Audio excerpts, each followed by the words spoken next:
विधानसभा चुनाव नजदीक आते ही सनातन धर्म को लेकर हो रही बयानबाजी से देश भर में घमासान मचा हुआ है।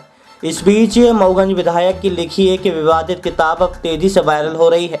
इस किताब में भाजपा विधायक ने भगवान राम और सनातन पर आपत्तिजनक टिप्पणी की है, लेकिन अब विधायक खुद अपनी लिखी हुई किताब से मुकर गए हैं। बता दें कि ये आरोप हम नहीं बल्कि समाजवादी पार्टी के नेता यश भारती ने लगाया है।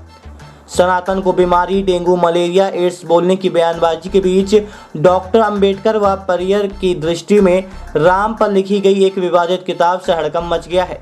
इस किताब में हिंदुओं के आराध्य भगवान श्री राम और सनातन धर्म पर अमर्यादित टिप्पणी की गई है।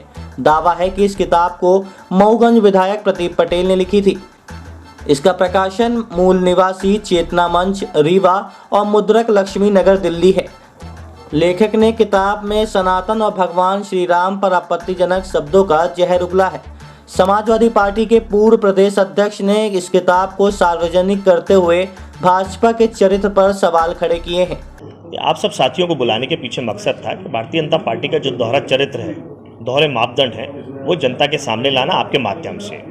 एक तरफ भारतीय जनता पार्टी ये बात करती है कि हम प्रभु राम को लेकर के आए हैं और धर्म के मामले में भारतीय जनता पार्टी से अच्छी कोई पार्टी नहीं है। तो हमारी इस बात पे सबसे बड़ी कड़ी आपत्ति है कि धार्मिक विषय पूरी तरीके से निजी विषय है और आस्था का विषय, कौन व्यक्ति किस भगवान को मानता है, उनकी पूजा किस तरीके से करता है, क्या व्यवस्था को मानता है, किस व्यवस्था को नहीं मानता है, उसका निजी विषय है। उस पर किसी भी राजनीतिक पार्टी को हस्तक्षेप नहीं करना चाहिए, लेकिन भारतीय जनता पार्टी करती है तो उसके दोहरे चरित्र हैं।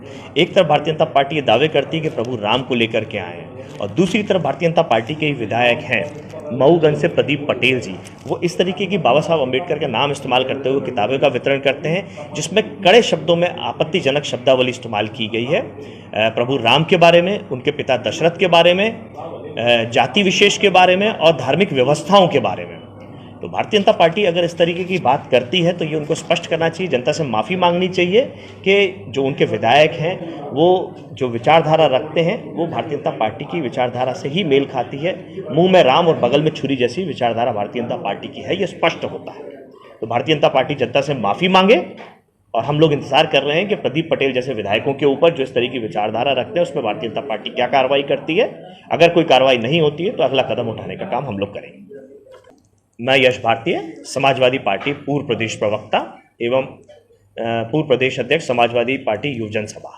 बता दें कि वहीं जब इस मामले में विधायक प्रदीप पटेल से चर्चा की गई तो उन्होंने अपना बचाव करते हुए दावा किया है कि उनके द्वारा ऐसी कोई भी किताब कभी भी नहीं लिखी गई। उनकी दलील है कि उन्होंने ऐसी कोई किताब नहीं लिखी है और ना ही अब तक पढ़ी है।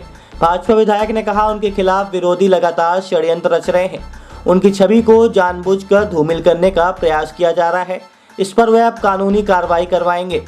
भाजपा विधायक भले इस किताब से इनकार करते हों, लेकिन ये बात सच है कि भाजपा में आने से पूर्व प्रदीप पटेल बसपा नेता के रूप में काफ़ी विवादित भी रह चुके हैं। बहरहाल इस किताब ने एक बार फिर बखेड़ा खड़ा कर दिया है। सनातन पर आक्रामक दिख रही भाजपा इस मुद्दे में चुप्पी साध रखी है। प्रस्तुत है मऊगंज विधायक प्रदीप पटेल से प्राप्त जानकारी के अंश। मेरे को अभी तो मैंने ये सब चीज़ देखी नहीं है, किताब क्या है। जानकारी मुझे ज़रूर मिली है कि कुछ लोग मेरे खिलाफ षड्यंत्र कर रहे हैं। अब वो कौन लोग हैं, मैं इसमें वरिष्ठ अधिकारियों से भी बातचीत करूंगा कि क्या किताब है, कैसी किताब। मैंने तो आज तक इस तरह की कोई किताब के बारे में न जाना, न मैंने छपवाया, न मैंने लिखा।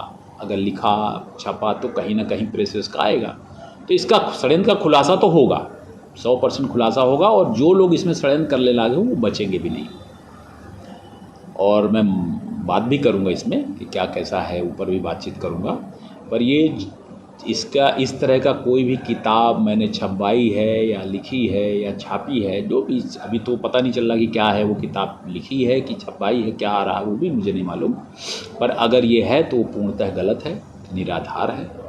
और हमारे साथ पिछली बार भी चुनाव में इस तरह के षड्यंत्र चलाए गए थे और अब मेरे सामने जो चीज़ आ रही है मैं कंप्लेन करवा रहा हूँ और उसमें पूरी जांच होगी और दूध का दूध, पानी का पानी होगा। जो लोग षड्यंत्र करने वाले लोग हैं उनको उनका पर्दाफाश होगा।